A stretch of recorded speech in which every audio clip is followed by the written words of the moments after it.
தேவ பிள்ளைகளே, இன்றைக்கு கர்த்தருடைய சமூகத்துல மாதத்தின் முதலாம் வாரமா இருக்குது, திருவிருந்து இருக்கிறது.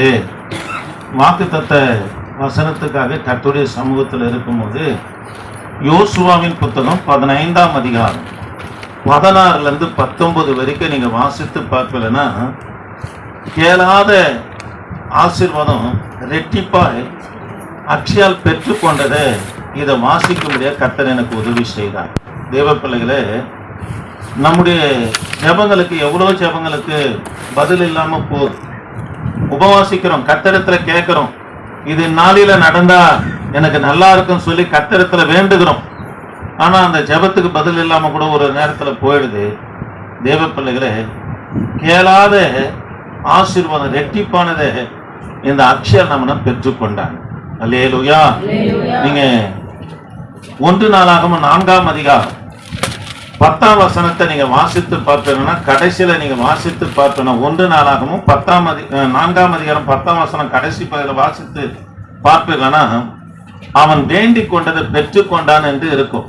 யாபேசு குறித்து யாபேஸ் ஜெபம் பண்ணதை அவர் வேண்டிக் கொண்டதை பெற்றுக்கொண்டாராம்.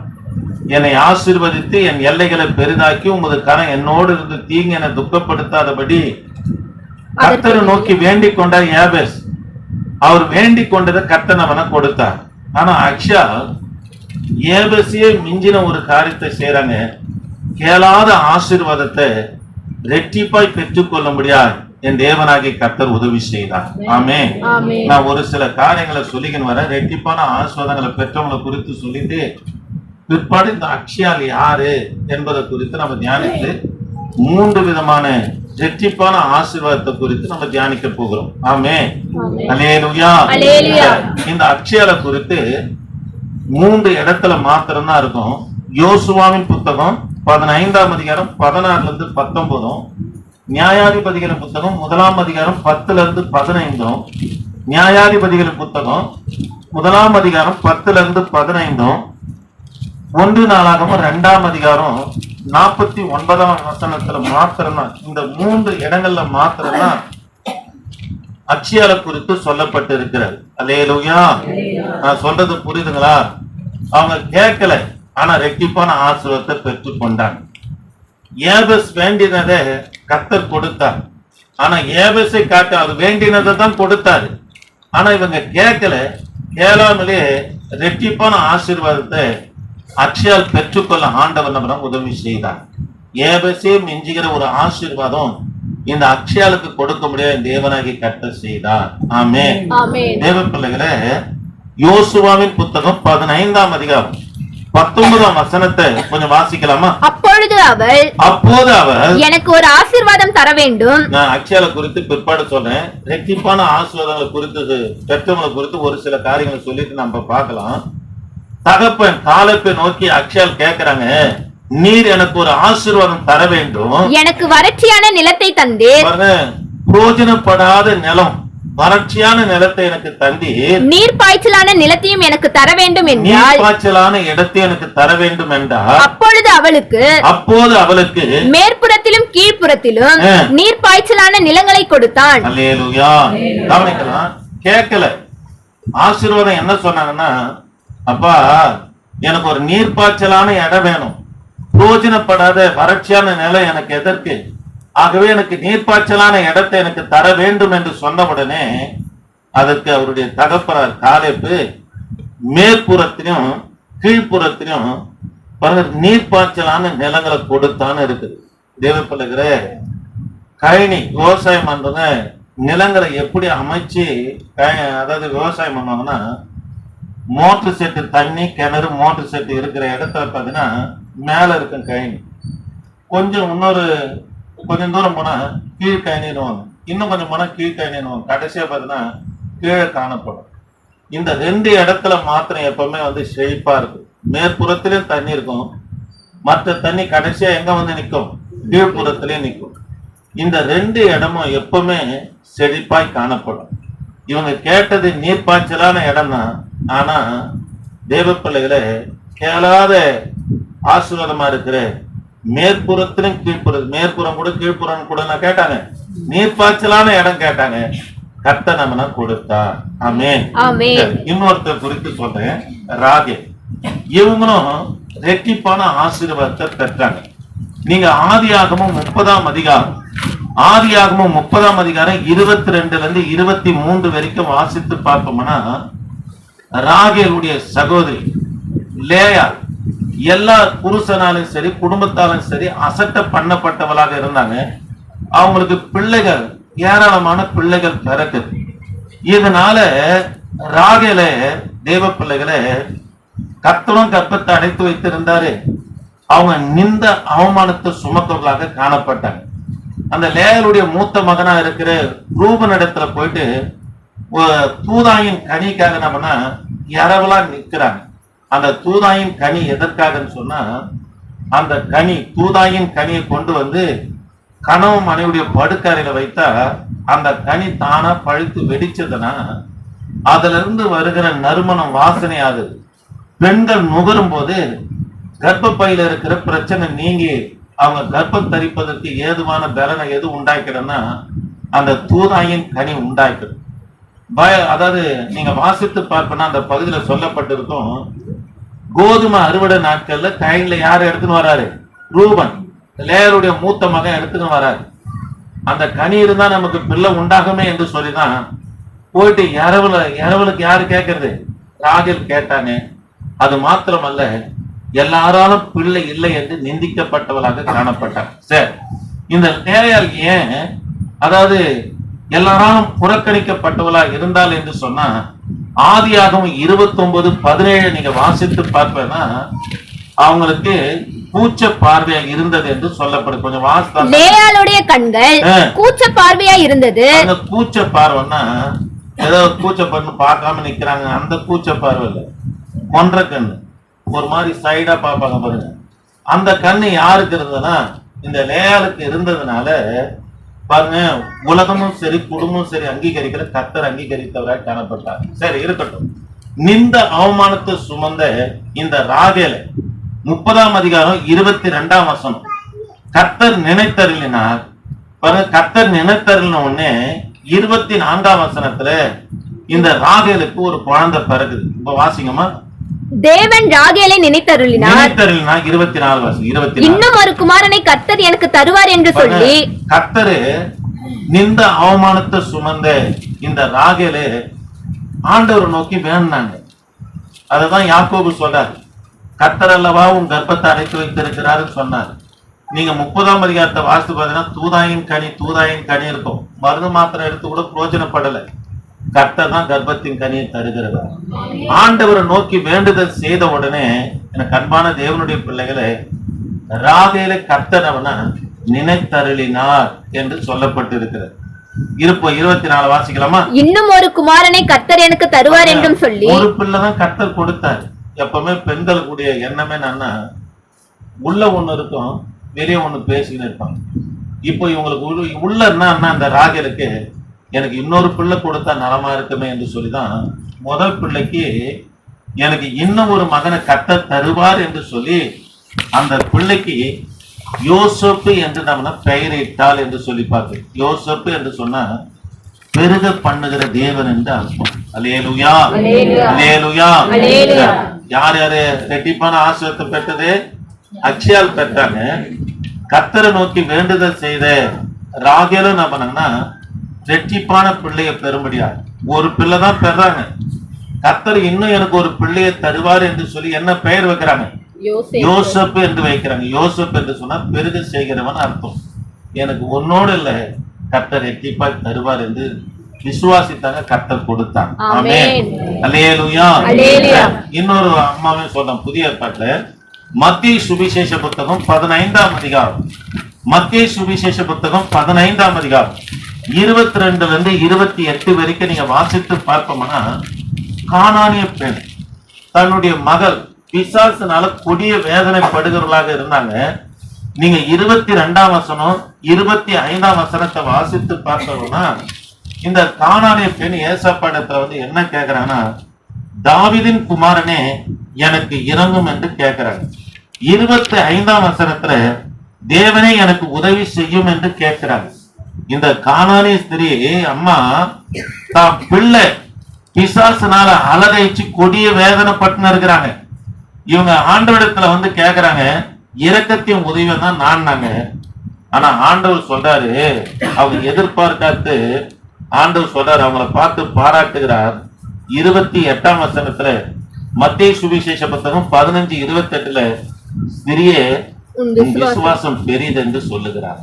தேவ பிள்ளைகளே, இயேசு கிறிஸ்துக்கு பெயர் வந்து வேதாகமத்துல வந்து இயேசு கிறிஸ்துக்கு பிதாவுக்கு ஆவியானவருக்கு இல்ல, இயேசு கிறிஸ்துக்கு மட்டும் 222 நாமங்கள் இயேசுக்கு மட்டும் கொடுக்கப்பட்டு இருக்கிறது.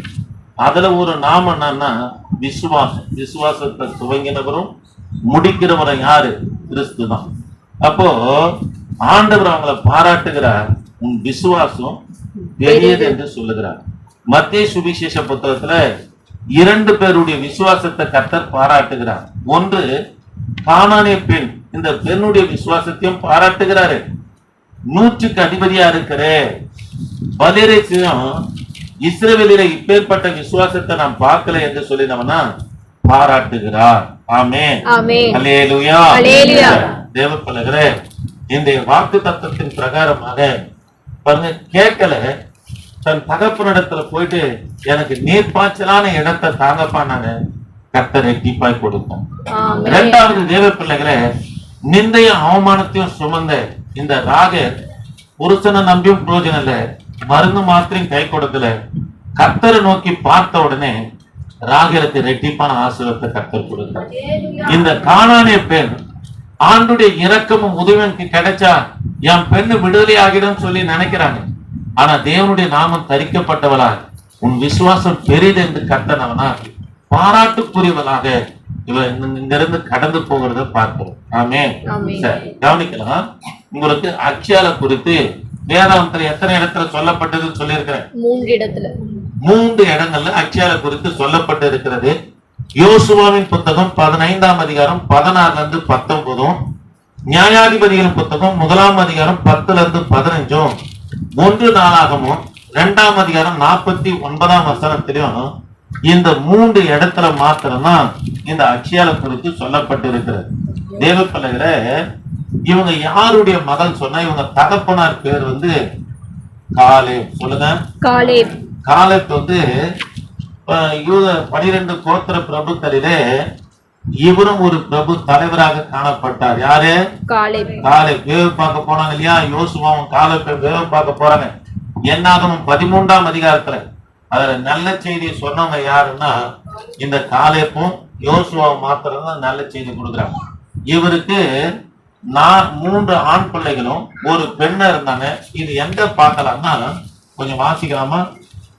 1 நாளாகமும் 4ஆம் அதிகாரம், 1 நாளாகமும் 4ஆம் அதிகாரம் 15ஆம் வசனத்தை கொஞ்சம் வாசிக்கலாமா? 15 கொஞ்சம் வேகமா. எப்புனேயின் குமாரனாகிய காலேப்பின் குமாரர், காலேப்பின் குமாரர் ஈரு. பாருங்க, முத பேர் என்னது? ஈரு. ஈரு. ஏலா. ஏலா. ஏலா. நாகாம். நாகாம். நாகாம். நாகாம். அப்படியே வாசிக்குமா?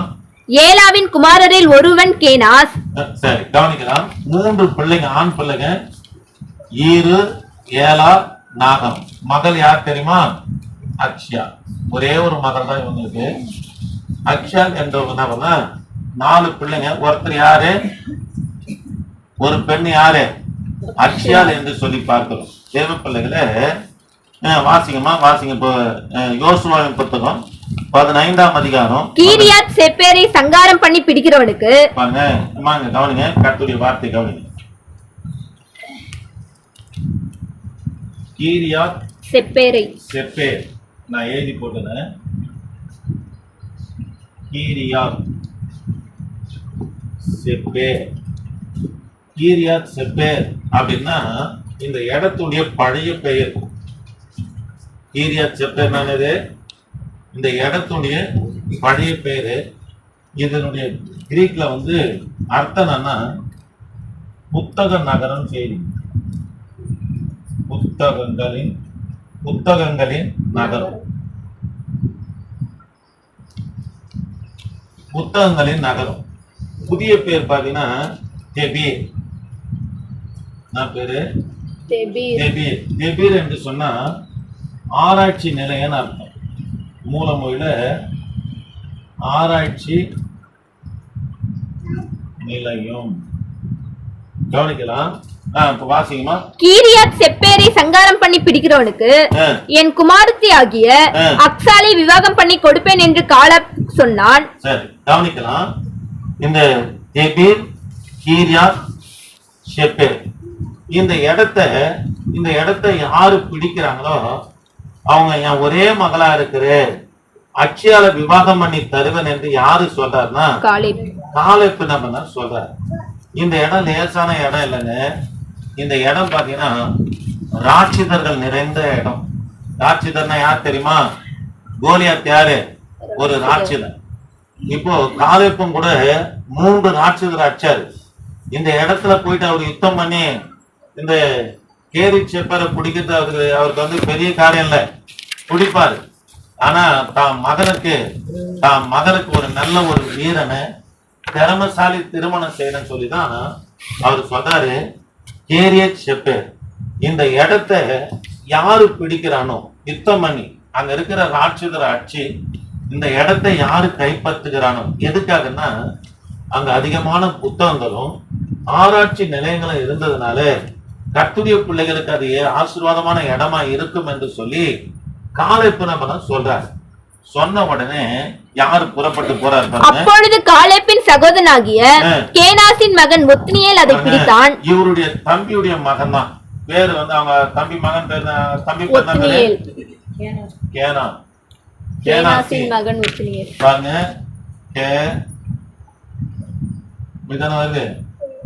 கேனாசின் தம்பி யாரு? கேனாசின். இவருடைய மகன் தான் ஒத்னியேல். அப்பொழுது காலேப்பின் சகோதரனாகிய கேனாசின் மகன் ஒத்னியேல் அதை பிடித்தான். ஆகையால் தன் குமாரத்தி அக்சாலை அவனுக்கு விவாகம் பண்ணி கொடுத்தான். அவள் புறப்படுகையில் கவனிக்கலாம். தேவ பிள்ளைகள இடையில ஒரு காரியத்தை சொல்ல முடியாது விரும்புறேன்.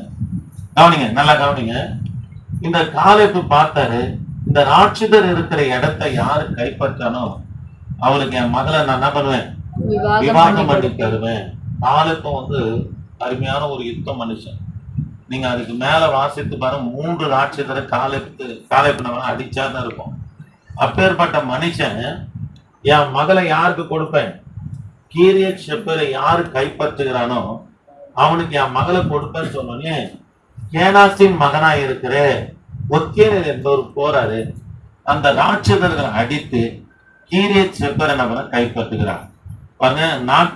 கீரியத் செப்பேரை கைப்பற்றினோடனே தன்னுடைய ஒரே மகளை ஒத்னியேலுக்கு நம்ம திருமணம் செய்து கொடுக்கிறார். ஆமென். தேவ பிள்ளைகள இப்பதான் பெண்கள் வந்து சொத்துரிமை கேட்கறாங்க. இது யாரு போட்ட சட்டம்னு எனக்கு தெரியல. அந்த நாட்கள்ல பாத்தீங்கன்னா கவனிங்க, அந்த நாட்கள்ல ஆண்களுக்கு மட்டும்தான் சொத்துரிமை இருந்தது. வேதாகமத்தில் அப்படிதான் சொல்லப்பட்டு இருக்கிறது. பிறப்புரிமை யாருக்கு? ரெட்டிப்பான பங்கு மூத்தவனுக்கு என்று சொல்லி சேஷபுத்திரபாகம் மூத்தவனுக்கு சொல்லி இருக்கிறோம். வேதத்துல நம்ம பார்க்கிறோம். இது ஆதியாகமம் 25 நம்ம வாசிக்கிறோம். தேவ பிள்ளைகளை கவனிங்க, அந்த நாட்கள்ல சொத்துரிமை ஆண் பிள்ளைகளுக்கு மாத்திரம்தான் குடும்பத்துல தருவாங்க. ஆனா காலேப்பு பாத்தீங்கன்னா ஒரே மகளாச்சு, ஒரு பங்கை கொடுக்கலாம் அப்படின்னு சொல்லி என்ன இடத்த கொடுக்கிறாருன்னா வறட்சியான நிலம், புரோஜனப்படாத நிலம். வறட்சியான இடத்துல என்னங்க பண்ண முடியும்? விவசாயம் பண்ண முடியுமா? மாடு மேய்க்க முடியுமா? எதுக்கு புரோஜனப்படும்? ஒண்ணுமே கிடையாது. அதனால வறட்சியான நிலத்தை கொடுத்த உடனே இது அக்ஷயாளுக்கு திருப்தி அளிக்கல. அவன் திருமணம் முடிஞ்சு கழுதல தன் கணவனோடு போகும்போது பாருங்க, கணவன் இடத்துல உத்தரவு கேட்டு கழுதை விட்டு இறங்கி தகப்பன இடத்துல வந்து கேட்கிறாங்க, எப்பா எனக்கு என்ன பண்ணுங்க, நீர் பாய்ச்சலான ஒரு இடத்தை தர வேண்டும் என்று கேட்கிறாங்க. 19 வாசிங்கமா. யோசுவா. அப்பொழுது அவள் எனக்கு ஒரு ஆசீர்வாதம் தர வேண்டும், எனக்கு ஒரு ஆசீர்வாதம் தர வேண்டும், எனக்கு வறட்சியான நிலத்தை தந்து, எனக்கு வறட்சியான நிலத்தை தந்து நீர் பாய்ச்சலான நிலத்தையும் எனக்கு தர வேண்டும் என்றால், நீர் பாய்ச்சலான இடத்தையும் எனக்கு தர வேண்டும் என்றால், அப்பொழுது அவளுக்கு மேற்புறத்திலும் கீழ்ப்புறத்திலும் அல்லேலூயா கவனிக்கலாம் திருப்தி இல்லை. அதனால அப்பா கிட்ட கேக்குறாங்க, எனக்கு ஒரு நீர்ப்பாய்ச்சலான இடத்தை தரக்கூடாதா என்று கேட்ட உடனே மேற்புறத்திலும் கீழ்ப்புறத்திலும் நீர்ப்பாய்ச்சலான ரெட்டிப்பான நிலத்தை இந்த அக்ஷயாளுக்கு கொடுக்கிறார். அல்லேலூயா. காலங்கள் கடக்குது. 14 நியாயாதிபதி புத்தகத்துல இருக்கிறாங்க. முதல் நியாயாதிபதி யார் வர்றாருன்னா காலேபுடைய மருமகன் ஒத்தியனேல் தான் 40 வருஷம் இஸ்ரவேலை வழிநடத்தினார் என்று சொல்லப்பட்டிருக்கிறது.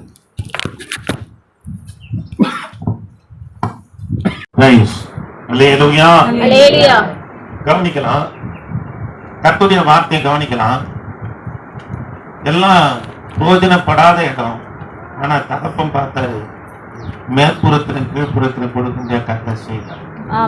அதனால இன்னைக்கு ஆண்டவர் நமக்கு கொடுக்கிற வாக்கு தத்தனம்னா, நீ கேளாத ஐஸ்வர்யத்தை கர்த்தர் உனக்கு தருவார். நீ ஒன்ன கேட்டா கர்த்தர் உனக்கு ரெட்டிப்பா தருவார்.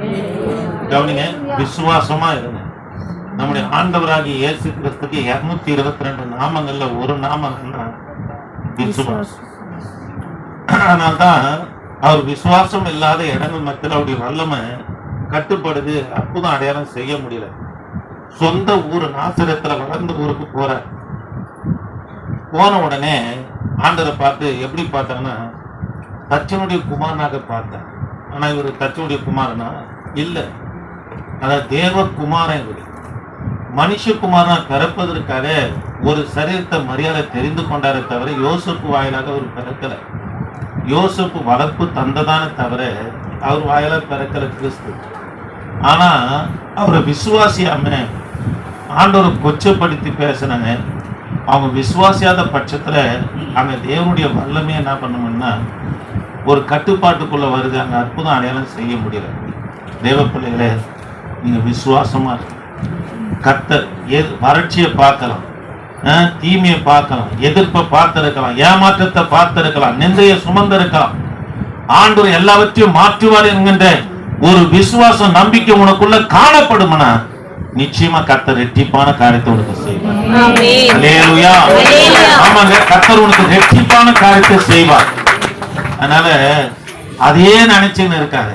அதுக்கு மேலா இருக்கிற உன்னத மாணவர் என்று சொன்னா, நீ பார்க்கிற பிரச்சனை, நீ சுமக்கிற நின்ற எல்லாவற்றையும் காட்டிலும் அவர் மேலானவர். அவரை விசுவாசித்து அவரை நோக்கி நீ பார்ப்பாய். ஏன்னா இவைகளெல்லாம் உன் காலின் கீழே வரும்படிய கர்த்தர் செய்கிறார். அல்லேலூயா. அதனால ஆண்டவரை கர்த்தருடைய பிள்ளைங்க அப்படின்னா விசுவாசிக்கும். இந்த ராகேல் வேண்டுதல் செய்தார், மருந்து மாத்திரையும் பிரயோஜனப்படல. புருஷனும் அதாவது எல்லார இடத்துல நிந்தன பார்த்தாங்க, கர்த்தரை நோக்கி பார்த்தாங்க. ஆண்டவர் நினைச்சிட்டார்.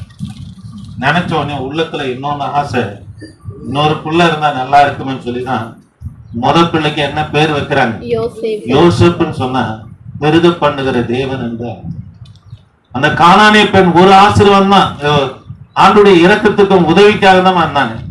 ஆனா கர்த்தர் அவருடைய நாமத்தை நமக்கு தருகிறார். விசுவாசம் பெரியதுன்னு சொல்லி கர்த்தர் பாராட்டுகிறார். தேவ பிள்ளைங்க, எதை நீ சுமந்தாலும், அவமானமா இருக்கட்டும், கண்ணீரா இருக்கட்டும், வியாதியா இருக்கட்டும், அதை நீ பார்க்காத. உனக்கு மேலாய் இருக்கிற ஆண்டவரை நோக்கி பார்ப்பா. நீ ரெட்டிப்பான ஆசுவத்தோடு போக ஆண்டவர் உனக்கு உதவி செய்யும். நாம் செய்தியினுடைய தலைப்பாக ரெட்டிப்பான என்ற தலைப்புல கர்த்தருடைய வார்த்தையை பார்த்தோம். ஒரு 3 காரியங்கள் ரெட்டிப்பான என்று சொல்லி நம்ம பார்க்க போகிறோம். முதலாவது காரியம் எரேமியா தீர்க்க தரிசன புத்தகம் 17ஆம் அதிகாரம் 18ஆம் வசனத்தை வாசிக்கலாமா? நான் வெட்கப்படாமல் என்னை துன்பப்படுத்துகிறவர்கள் வெட்கப்படுவார்களாக, நான் கலங்காமல் அவர்கள் கலங்குவார்களாக. தேவரே தீங்கு நாளை அவர்கள் மேல் வரப்பண்ணி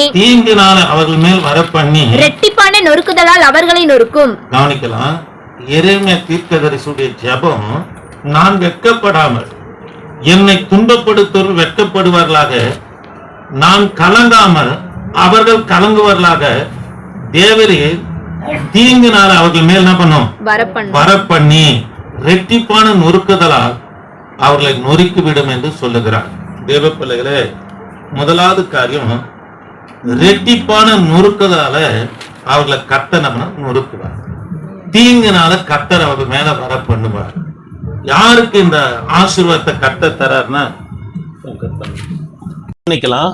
ரெட்டிப்பான என்ற தலைப்புல ஒரு 3 காரியத்தை பார்த்து திருவிருந்து கொடுத்து இந்த ஆராதனையும் நிறைவு செய்ய போகிறோம். கவனமா கேளுங்க. முதலாவது காரியம், எரேமியா தீர்க்க தரிசன புஸ்தகம் 17ஆம் அதிகாரம் 18ஆம் வசனத்தை நீங்க வாசித்து பார்ப்போம்னா, ரெட்டிப்பான நொறுக்குதலால் அவர்களை நொறுக்குவேன் என்று சொல்றார்.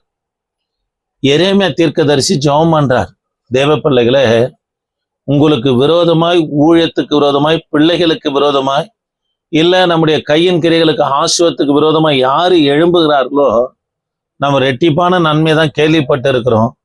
ஆனா ஆண்டவர் எரேமியா ஜெபம் பண்றாரு, இந்த கர்த்தருடைய பிள்ளைகளுக்கு விரோதமா இருக்கிறவர்கள ரெட்டிப்பான நொறுக்குதலினால கர்த்தர் நம்மனா அவங்கள நொறுக்குவாங்க.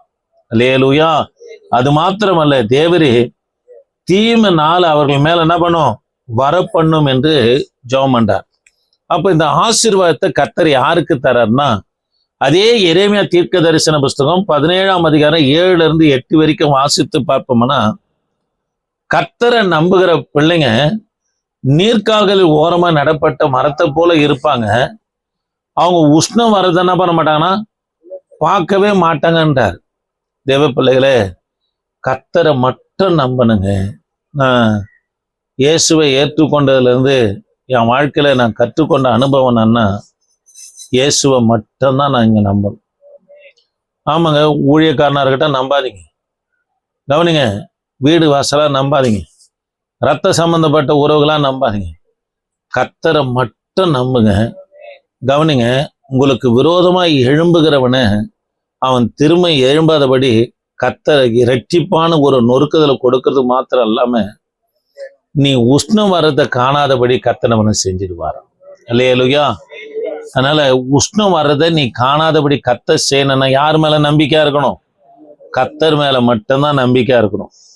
17ஆம் அதிகாரம் 7 இருந்து 8 வரைக்கும் நீங்க வாசித்து பார்ப்பேன்னா, மன்னிக்கணும், 5 இருந்து 6 வரைக்கும் நீங்க வாசித்து பண்ணா, மனுஷனை நம்புகிறவன், தன் புயபலத்தை நம்பிக்கையா கொண்டிருக்கிற மனுஷன் எதை பார்க்க மாட்டான்னு இருக்குதுன்னா, கவனிக்கலாம், நன்மை வர்றதை பார்க்க மாட்டான். நீ கர்த்தரை நம்பினேன்னா உஷ்ணம் வர்றதை பார்க்க மாட்ட, மனுஷனை நம்பினேன்னா நன்மை வர்றதை பார்க்க மாட்டேன்றார். அதனால முதலாவது காரியம், தேவ பிள்ளைகளே, நீங்க கர்த்தரை மட்டும் நம்புங்க. நீங்க அவரை நம்பிட்டீங்கன்னா ஆண்டவர் ஒருபோதும் உங்களை கைவிடவே மாட்டார். ஆமாங்க, நான் ஆலயத்துக்கு வர அவரை தான் நம்பினே இருக்கிறேன், அது இல்லைங்க. தாவீது சொல்றாரு பாருங்க, கர்த்தரை எக்காலத்திலும் ஸ்தோத்தரிப்பேன், அவர் துதி எப்போதும் என் வாயில இருக்கின்றார். என்ன உயர்வா இருக்கட்டும் தாழ்வா இருக்கட்டும், எல்லா நிலையிலும் எந்த சந்தர்ப்பத்திலையும் நான் கர்த்தரை நம்புவேன், அவரை துதிப்பேன் என்று தாவீது இருந்ததுனாலதான் எல்லாருடைய கண்களுக்கு முன்பு கர்த்தர் அவரை உயர்த்தி வைத்தார். அல்லேலூயா. அதனால தேவ பிள்ளைகளே, கர்த்தரை நம்பும் போது ரெட்டிப்பான நொறுக்குதலினால அவர்களை கர்த்தர் நம்பினா நொறுக்குவார். ஏன்னா நீ யாரை நம்பிட்ட? கர்த்தரை நம்பிட்டங்க. கர்த்தரை நம்பிட்டங்க. வானத்தையும் பூமியும் உண்டாக்கின சர்வ வல்லமுள்ள தேவனை நீ நம்பினதுனால உன்னை ஒருபோதும் கர்த்தர் வெட்கப்பட விடவே மாட்டார். அல்லேலூயா.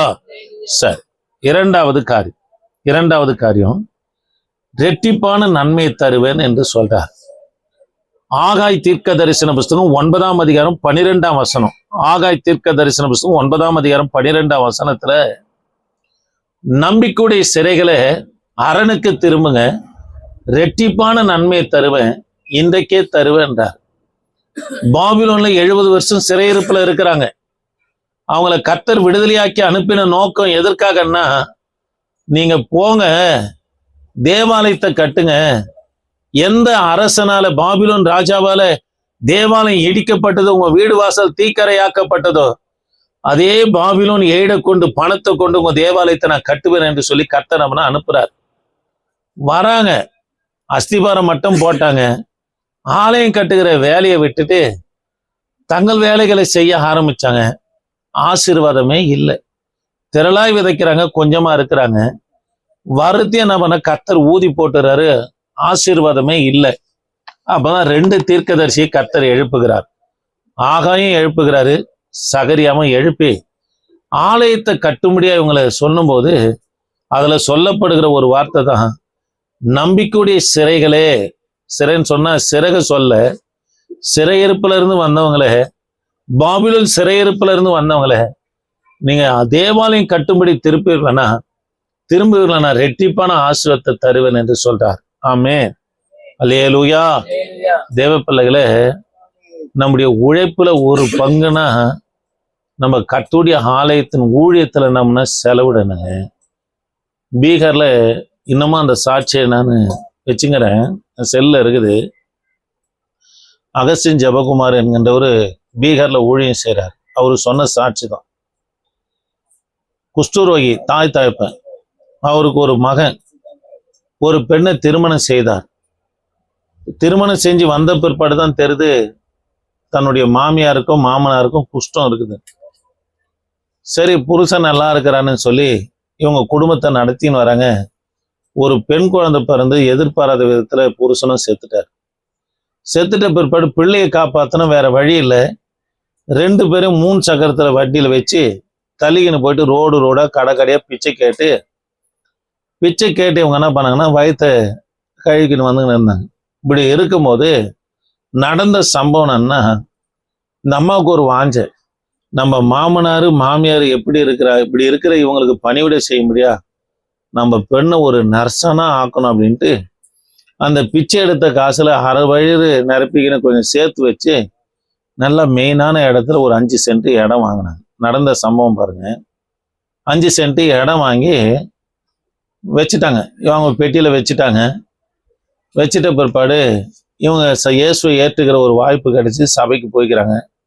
சபை அந்த ஊழியக்கார் ஒரு சின்ன அறையில வாடகை எடுத்து நடத்தி இருந்துக்கிறார். ஆத்துமா வந்தது, இன்னும் கொஞ்சம் பெரிய இடத்த பார்த்தாங்க. ஆத்துமா வந்தது, இன்னும் பெரிய இடத்த பார்த்தாங்க. ஆத்துமா அதிகமா வர்றதுனால பாசு சொல்லிக்கிறாரு சபையில, இது போல இடம் வாங்க போறோம், நீங்க உதவி பண்ணுங்க. சபையார சொன்ன உடனே இது வாரம் பாசு இதை சொல்லி அனுப்புறாரு. இந்த அம்மாக்கும் ஆசை கர்த்தர் கொடுக்கணும்னு, கையில இல்லை பிச்சை எடுத்து தான் சாப்பிட்றோம். ஆனா ஆண்டவர் பேசுறானா, நீ வச்சுங்கிற பேரு ட்ரங்க் பெட்டியில 5 சென்ட் பட்டா அதை எத்தனை ஊழியக்காரங்கிட்ட கொடு அப்படின்னா. அதுக்கு இந்த அம்மா சொன்னாங்களா ஆண்டுகிட்ட, எசப்பா அதை விற்று தான் என் பொண்ணை நான் என்ன பண்ண போறேன், நர்ஸுக்கு படிக்க வைக்க போறேன், நான் எப்படிப்பா அப்படின்னு சொல்லியிருக்கிறேன். இல்லை நீ கொடு அப்படின்னு நிற்கிறேன். இவர் போனோடனே அந்த ஊழியக்காரி ஏற்றுக்கவே இல்லை. ஐயோ என்னால் முடியாது, நீயே பிச்சை எடுத்து சாப்பிட்ற, உங்ககிட்ட நான் வாங்கிறது எப்படி, வானாமா அப்படின்னு நிற்கிறேன். ஐயா கர்த்தர் கொடுக்க சொல்றாரு யாருன்னு இவரும் வாங்கிட்டாரு, பீரோவில் வச்சுட்டாரு. பிள்ளையும் +2 முடிச்சது, மெடிக்கல் காலேஜ் பிள்ளையை கூட்டு போனாங்க. அந்த பிரின்சிபால் இடத்துல பேசுறாங்க, என் பெண்ணை நர்ஸு சேர்க்கணுமா, என்கிட்ட இருக்கிற சின்ன தொகை இவ்வளோ தான், நான் சேர்த்து வச்சதை தேவனுடைய ஆலயத்துக்கு நான் கொடுத்துட்டேன், என்கிட்ட வேற இல்லை, என் மாமனாரும் மாமியாரும் குஷ்டரோகி.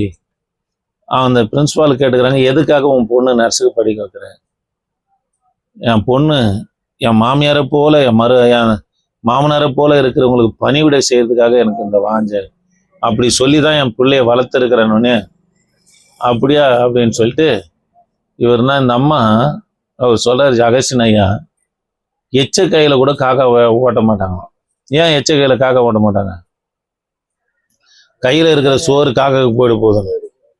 அது மாதிரி ஆள் யாருன்னா அந்த பிரின்சிபால் பாருங்க. அந்த அம்மா கேட்ட உடனே இருதயம் உடைக்கப்பட்டு, ஏம்மா நாங்கள் மெடிக்கல் காலேஜில் ஃப்ரீ ஷீட்டில் பாருங்க பிள்ளைனுடைய எல்லா புக்ஸும் 5 வருஷம் கோர்ஸு, இது எல்லாவற்றுக்கும் தேவையானதை நான் பொறுப்பு எடுத்துக்கிறேன்னு சொல்லி ஃப்ரீயாகவே மெடிக்கல் காலேஜ் முடிச்சு டாக்டர் வெளியே வரும்படி கர்த்தர் செய்தார். எதுக்காக சொல்ல வரேன்னா, தேவ பிள்ளைகளை நம்ம லட்சக்கணக்கில் சம்பாதிக்கலை பாருங்க. உங்களுக்கு நான் சொல்கிறேங்க, நான் யார் இடத்துல நான் கொடுங்கன்னு கேட்டதே கிடையாது. உங்களுக்கு நான் சொல்கிறேன், ஆலயத்தின் காரியத்துக்கு எப்போ என் கையை நான் திறக்க ஆரம்பிச்சேன்னு கர்த்தர் என்னை ஆசீர்வதிக்க ஆரம்பிச்சாங்க. ஆமாங்க, 2 காசு தான் போட்டான் அந்த விதவை. ஆனா அவர்களுடைய காசை தான் கர்த்தர் பெரிதா எண்ணினார். மற்றவங்க எல்லாம் பரிபூர்ணத்துல இருந்து போட்டாங்க, 2 காசை போட்டாங்க. எங்க ஊழியக்காரர் எனக்கு சாட்சி. சபையில நாங்க 25 பேர் வாலிபருங்க இன்னும் மதுரவாயில இருந்த சபையில. அவங்க படுப்பாங்க. நைட்ல நாங்க வேலைக்கு காலையில வேலைக்கு போயிடுவோம், ஸ்கூலுக்கு போறோம் போயிடுவாங்க, காலேஜ் போறோம் போயிடுவாங்க. நைட்ல 10 மணிக்கெல்லாம் வந்து சர்ச்சில் ஒரு 25 பேர் படுத்துக்குவோம், ஜெபம் பண்ணுவோம். அதிகாலையில் எப்பவுமே 5 to 6 ஆராதனை எங்க பாஸ்டர் ஒருவர் நடத்துவார்.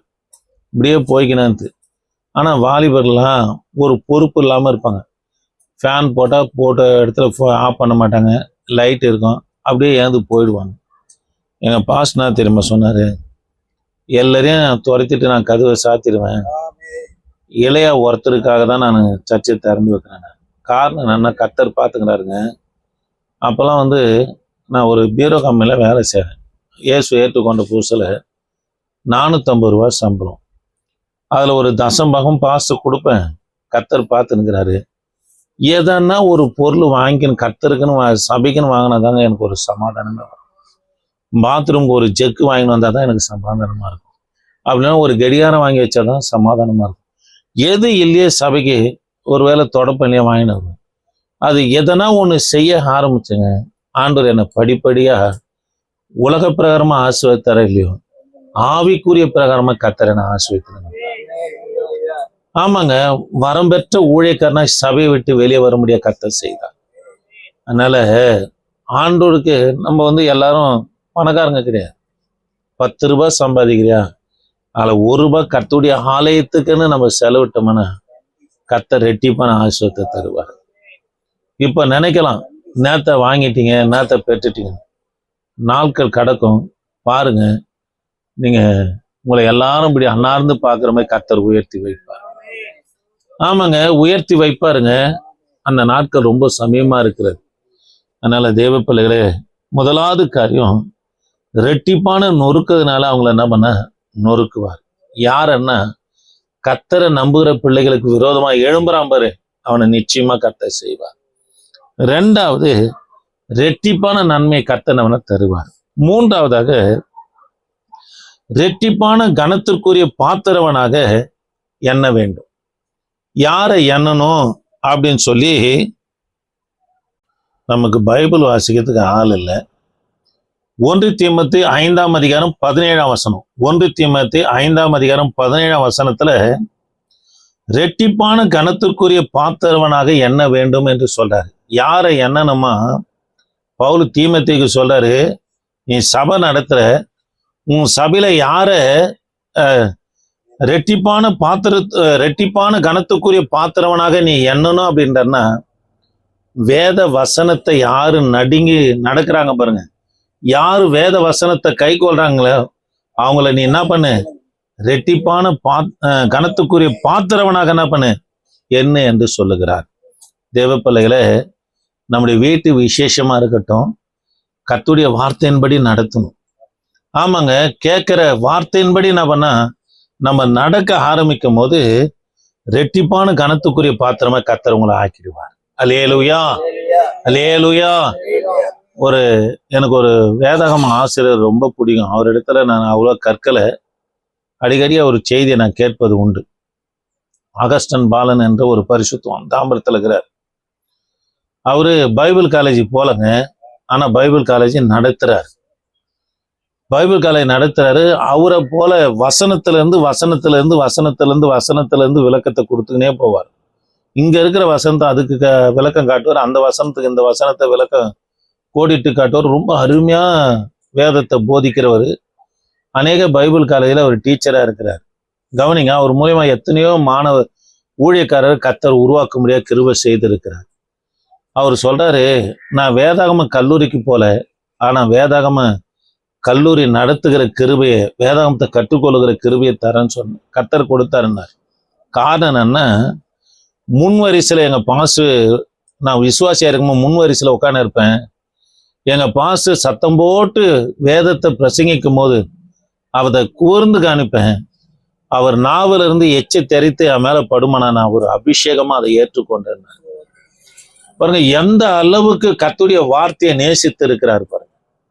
அவர் அந்த அளவுக்கு நேசித்ததுனால எங்க போனாலும் அவருடைய ஆசனமே பார்த்தீங்கன்னா ஒரு உயர்வான இடத்துல தான் இருக்கும். அதனால கர்த்தருடைய பிள்ளைங்க வேதத்தை வாசிக்கணும், வேதத்தின்படி நடக்கணும். எல்லாம் ஊழியக்காரனும் கர்த்தர் அங்கீகரிக்க மாட்டார், எல்லாம் விசுவாசியும் கர்த்தர் அங்கீகரிச்சிட மாட்டார். நீ வேதத்தின்படி நடந்தேன்னா கர்த்தரே உன்னை ரெட்டிப்பான கனத்துக்குரிய பாத்திரவனாக உருவாக்கிடுவார். அல்லேலூயா. எனக்குன்னா படிக்க தெரியுமா? ஒண்ணுமே இல்லைங்க. ஆனாலும் எங்க போனாலும் நம்மளை பிரசங்கிக்க முடியாது, எழுப்பி விடுறதுக்கு காரணம் என்னன்னா, கனப்படுறதுக்கு காரணம் என்னன்னா, இந்த வேத வசனத்தை கற்றுக்கொண்டதுனாலதான். ஆமாங்க, இந்த வேத வசனத்தை கற்றுக்கொண்டதுனாலதான். 3 காரியம் சொன்னேன். ரெட்டிப்பான நொறுக்கிறதுனால கர்த்தனம்னா அவங்கள நொறுக்குவார். நீ கர்த்தரை நம்பினா போதும். இப்படி பேசிட்டானே, அப்படி பண்ணிட்டானே, எனக்கு விரோதமா, என் பிள்ளைகளுக்கு விரோதமா செயல்பட்டானே சொல்லி கலங்க தேவையில்லை. கர்த்தர் ரெட்டிப்பான நொறுக்குதலை கொடுத்து தீமையை அவன் மேல வர பண்ணிடுவார்.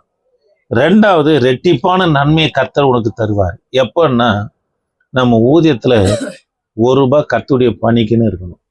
3வது, தேவ பிள்ளைகளை கவனிக்கலாம், ரெட்டிப்பான கனத்துக்குரிய பாத்திரமாக கர்த்தனவன்னா உங்களை வைப்பார். எப்பன்னா, வேத வசனத்தை கேட்கணும். வேத வசனத்தின்படி நடக்கிற விசுவாசிய ஊழியக்காரனா இருக்கட்டும், அவங்களை கனத்துக்குரிய பாத்திரமாய் கர்த்தர் வச்சிருவார். அல்லேலூயா. சரி, ஜெபம் பண்ணலாமா? திருவிருந்துக்கு ஆயத்தமா இருக்கிற பிள்ளைங்க முழங்கால் படிடுங்க. திருவிருந்துக்கு ஆயத்தமா இருக்கிற பிள்ளைங்க முழங்கால் படிடுங்க. தேவனே, நாங்கள் உம்மை துதிக்கிறோம். இந்த ஆராதனையில பங்கெடுத்த ஒவ்வொரு பிள்ளைகளுக்காய் ஸ்தோத்திரம். திருவிருந்துல பங்கெடுத்த பிள்ளைகளுக்காய் ஸ்தோத்திரம். உமது மேலான வருகைக்கு ஆயத்தப்படுத்துங்கய்யா. ஆண்டவரே, ரெட்டிப்பான நன்மையை இன்றைக்கே தருவேன் என்று சொன்னது போல ரெட்டிப்பான நன்மையை ஆசுவத்த பிள்ளைகள் பெற்றுக்கொள்ள என் ஆண்டவர் நீங்க உதவி செய்யும்படி ஆட்சி வழிநடத்துங்க, ஆசீர்வதிங்க. தொடர்ந்து உமது கரம் இருக்கட்டும். அந்த பள்ளிக்கு போகிற பிள்ளைகளுக்காய் ஸ்தோத்திரம், கல்லூரிக்கு போகிற பிள்ளைகளுக்காய் ஸ்தோத்திரம், வாகனத்தை ஓட்டுகிற பிள்ளைகளுக்காய் ஸ்தோத்திரம், கயனி காடுகளுக்கு போகிற பிள்ளைகளுக்காய் ஸ்தோத்திரம். எல்லாரோடும் அது கரம் இருக்கட்டும். இயேசு நாமத்தில் ஜெபிக்க நல்ல பிதாவே, ஆமென். என் ஆத்துமாவே கர்த்தரை ஸ்தோத்திரி, என் மூலமே கர்த்தருடைய பரிசுத்த நாமம். என் ஆத்துமாவே கர்த்தரை ஸ்தோத்திரி, அவர் செய்த சகல வல்லமையும். ஆமென்.